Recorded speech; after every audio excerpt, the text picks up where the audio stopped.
This is Ask GMBN, so leave your questions in the comment section down below and we'll try and answer them next week. But I'll kick it off with one from Roll Mont. He says, "Hey Masters," yeah, that's us I think. "I've always ridden platform pedals and he's basically bought a giant trance and a crazy friend of his is saying that you should try clipless pedals straight away. I've seen the advantages of riding clipless and want to give it a try. In your opinion, should I install clipless straight away or should I get used to the new bike with platform pedals first, then jump to clipless?" Guess it depends how confident you are at riding. I would probably say just get used to the bike before committing to clipless, but if you're a good rider, get straight involved. Yeah, I would say, yeah, I definitely recommend it to beginners to learn their techniques on flat pedals. But if you've been riding for a while and you've got a new bike, I don't know, maybe just jump straight on the clips. Cool. Mountain Extreme Biking asks, how to know what is an enduro bike, what is an all-mountain bike, and what's the difference between them all? That's a tough one. It's kind of the same thing, although I know I've seen manufacturers try and sort of distinguish between the two. I would say an all-mountain bike is sort of a 140 mil travel, and then enduro bike is probably anything more than that, so sort of 160 plus. Quite a lot more aggressive. Yeah, probably slacker, yeah, just bigger travel really, enduro bike. Okay, Felix Grand Girard, is it possible to take the paint off an aluminium frame and leave it without paint? Yeah, it's a lot of hard work. Technically you can do that because it shouldn't corrode. I've seen Mark Beaumont did it actually for one of his World Champs bikes, took all the paint off it with a lot of nitro moors. Nitro moors, yeah. Yeah, a lot of scrubbing went on. It's lighter. I'm sure Fabian Bro used to use a polished bike at World Champs because it was reportedly like £1 lighter. That's a good fact to know. Yeah. Josh Fish. I'm getting a new mountain bike for Christmas. I've got £1,000 to spend. Can you recommend any good bikes for that price? £1,000. We were talking about this, weren't we? It's probably a hardtail. You're going to get more bike for your money if you get a hardtail. I think £1,000 is probably getting all right hardtail. Also bear in mind when you start looking for bikes nearer Christmas, a lot of this season's bikes will be discounted, so you might get yourself a good deal. Yeah. Get looking, get hunting. Tim Garland says, how can I get my jumps to slow down in the air like I see on videos? His jumps all feel the same speed. Is it some sort of mystical Zen thing? I think what he means is, you know, if you go high, you sort of float a bit rather than sort of just pop in and sticking quite low to a jump. So I'd say learn how to make height. Generally that's down to getting a nice hop and timing that hop with a jump. But we've done a video on how to jump higher, so check that out.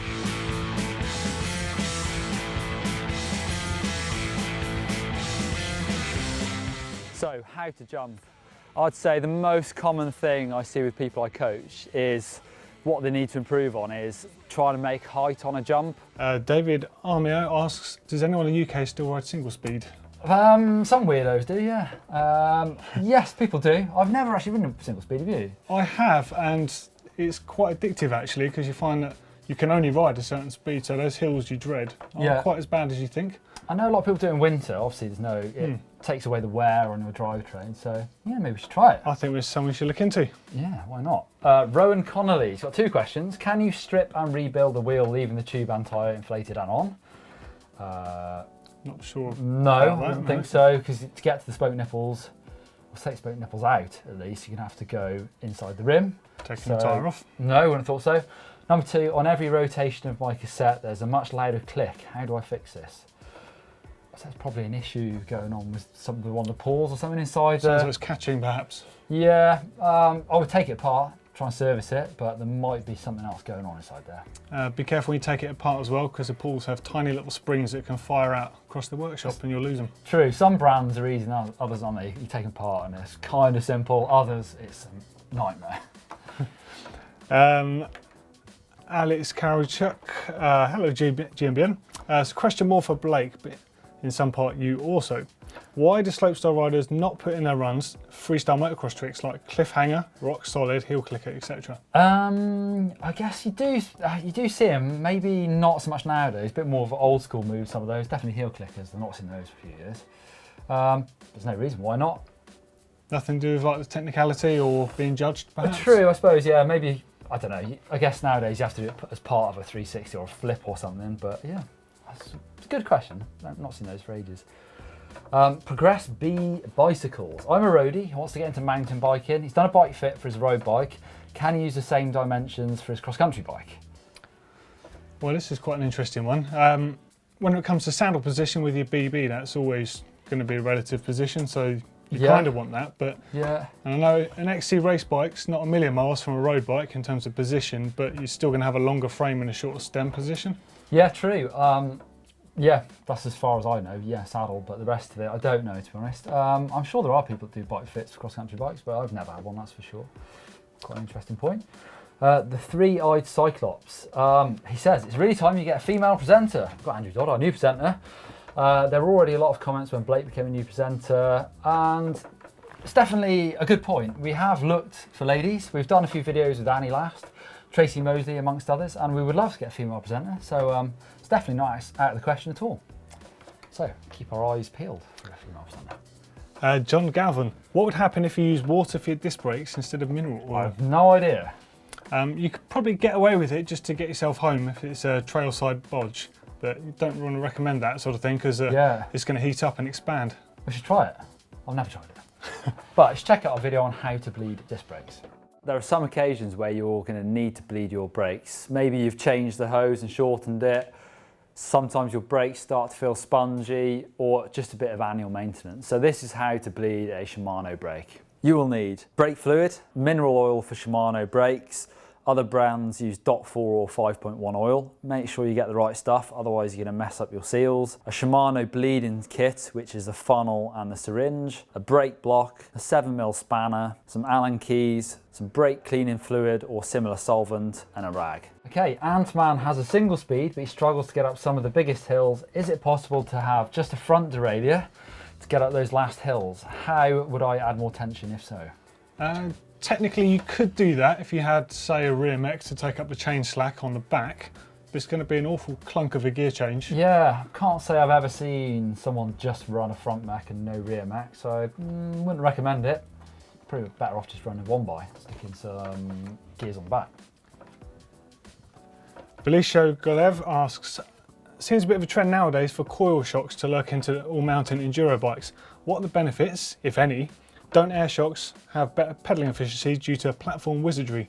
Yes, they probably do. It tends to be on the more downhilly enduro races. You see some of the pros stick on the coil shocks. So maybe Whistler with those really big downhills. Get slightly better small bump sensitivity with the coil. And they are just better for those bigger, longer trails. They don't heat up as much and they just sort of keep their damp in a little bit better. Also worth saying that you can't really fit them on all bikes because they're suspension design. Right. Yeah. Because coil shocks got quite a linear rate to them. So if your bike's got a heavy rising rate. Right, it's gonna not work so well with it. Okay, Stephen Lavelli is new to mountain bikes, 11 years on the road. His hands go numb on long climbs with or without gloves. He had this problem on road when he started, but he can't recall how he solved it. Any suggestions besides buying an infinite number of grips until the right one feels right? Well, you were looking at grips actually yesterday for your XC bike. Yeah, definitely. Well, it could be grips. I'm actually doing a really big cross-country race, the 300k race, off-road Finnmark, and I'm getting some of those ergon grips with that bigger support, just so I've got a bit of room to move around on that grip after spending sort of 24 hours on the bike. Also, maybe sort of your bike setup, so maybe lever angle can make a little bit of difference to where your weight is going through your hand, but possibly rolling the bars back as well. Yeah, that's what I'd say, yeah. But I definitely think grips will probably make the biggest difference. So I guess the thicker the grip, the more pad you're going to have there. So that could help. Jojo M, if I land crooked off a jump, is there anything I can do to save it or am I in trouble? He didn't say I'm in trouble, he said something else. I should read that. I would say generally if it's gone wrong in the air, it's because of the takeoff. So you can start swinging your weight off the side of the bike to try and pull it back straight. But to be honest, normally trying to sort out your takeoff first, and you're a bit knackered once it's gone wrong in the air. So take a look at your technique, even slow-mo it, send it in to ask@gmbn.com. We'll take a look if you're still having problems. Jeffrey Smith, any tips on getting rid of stanchion creak? He's tried Loctite, it didn't work. Should I get a new fork? It depends on the stanchion creak, doesn't it, I suppose? Yeah, I guess it depends if it's in a crown that's got bolts on it or if it's pressed into the actual crown. Yeah, I've definitely seen that on older forks where the crown and steerer sort of can come apart, which is pretty dangerous, and you're going to need a new one for that. Yeah, I'm not sure how you'd fix, well, you can't fix that, I don't think. No, I would definitely speak to a local mechanic at your bike shop about that to find out. And we've done a video on how to stop your cockpit creaking, so check that video out. For me, there's absolutely nothing worse than having a creak on the bike. When you smashing down a hill. I just love a silent bike, just hearing the suspension work and the tyres crisp and ripping up that turn. So here's our top tips on how to make your bike creak free. Right, the quick fire round. The pressure's on the new boy Dottie. Try and answer these as fast as you can. Right, Unleashed EV1. Welcome Dottie. I still remember when you joined MUK many moons ago. Wow, so do I. Thank you. Long time ago, I remember that. How long ago? It was in 2001, that was. Yeah, I was on that first trip you went on. Steve O'Daniels, Hey GMBN, does a new presenter ride cross country? Because I'd like to see more cross country videos. I do ride a bit of cross country, and there will be some more videos coming. Yeah, I'm doing a bit of cross country this year actually. Aaron Everson, are you guys going to Red Bull Hardline? Oh, I hope so. I haven't been to that before. I think so, went last year, so the plan is to go again, yep. D2CDL, nice choice for a new presenter. Dottie is Mr. Mountain Bike. Oh, wow, thank you very much. Mountain bike over here. Can you ride trials with a dirt jumping bike? Technically, yes. You might want a slightly longer stem and perhaps a bash guard to protect your chainring, but yeah. Front brake as well. Not all dirt jump bikes have them, I'd say. Ron Tartaglia, how about meet the presenters like GCN does? I think that's quite a cool idea. Yeah, we should definitely do that. Introduce ourselves. Even though I've been here for a long time, should tell you more about us and the new guys. Tim Moynihan, which skill should I learn first? How to manual or how to bunny hop? I would say how to manual, because you need to be able to manual the bunny hop successfully. Me too, so I say. Greaser Axel, backpedaling is like the fidget spinners for bikers. Is that right? I guess so. It's a statement, that's not a question. But John O'Wee, has there been a pro bike check for Martin's everyday wheelchair? I'm generally interested in tyre size. Does he run it tubeless? There hasn't yet. Actually, we were talking about this today. He runs it with tubes at the moment. Or did he convert to tubeless? He was talking about it. He's been talking about it, yeah. Now it's time for, correct me if I'm wrong, don't forget to send those videos in to ask@gmbn.com. Let's look at the first one. It's from Pal Costa. Hey guys, I did this whip and it felt really sick, but it doesn't look quite as good. What can I do to improve it? Let's take a look. Coming in, he's on an XC bike. That looks pretty good to me. It does look really good actually. Still got some good height. Real nice whip. I think that's actually really good. You can always carve a bit more, but maybe try it on a hip jump where you have to turn into the landing a bit more. It really helps to learn whips, but looks really good. And how about get your mate on the camera to try a few different angles as well, because sometimes a whip is more about the angle it's taken from. Yeah, definitely. Really cool. Thanks for that. So that was Ask GMBN. Keep leaving your questions in the comment section down below, and hopefully next week we'll answer your question. Click down here for 10 ways to make a mountain bike edit on your phone. Click over here for how to whip, and on the logo to subscribe if you haven't done already. Give us a thumbs up if you like Ask GMBN.